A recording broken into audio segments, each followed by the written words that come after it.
একটি ভিডিও মাত্র কয়েক মিনিটের, কিন্তু সেই ভিডিওই কেড়ে নিল এক ২৫ বছরের তরুণের জীবন।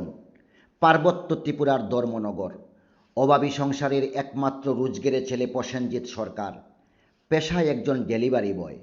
প্রতিদিনের মতোই সেদিনও একটি পার্সেল ডেলিভারি করতে গিয়েছিলেন তিনি, কিন্তু একটি ওটিপি নিয়ে সামান্য বাক বিতণ্ডায় যে তার জীবনের শেষ অধ্যায় হয়ে উঠবে তা কেউ কল্পনাও করেনি।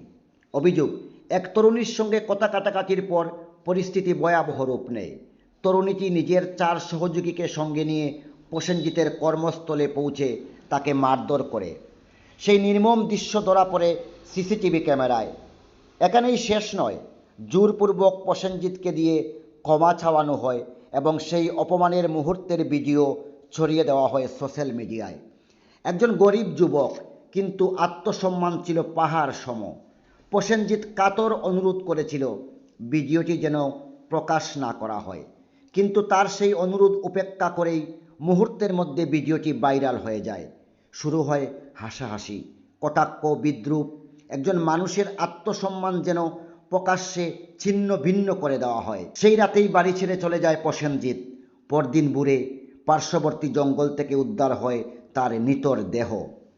একটি অপমান, একটি ভিডিও, আর সমাজের নির্দয় নীরবতা, এই তিনের বার আর বইতে পারেনি প্রসেনজিৎ।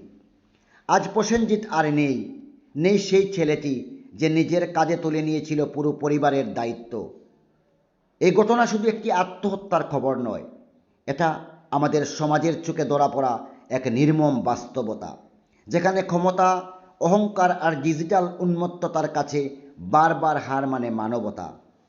যে সোশ্যাল মিডিয়া আজ প্রসেনজিতের জীবন কেড়ে নিল, সেই সোশ্যাল মিডিয়াই হোক প্রশ্ন তোলার হাতিয়ার, প্রতিবাদের ভাষা হোক ন্যায়ের পক্ষে। কারণ আর যেন কোনো প্রসেনজিৎ অপমানের বারে হারিয়ে না যায় অন্ধকার জঙ্গলে। ভিডিওটি বেশি বেশি করে শেয়ার করুন।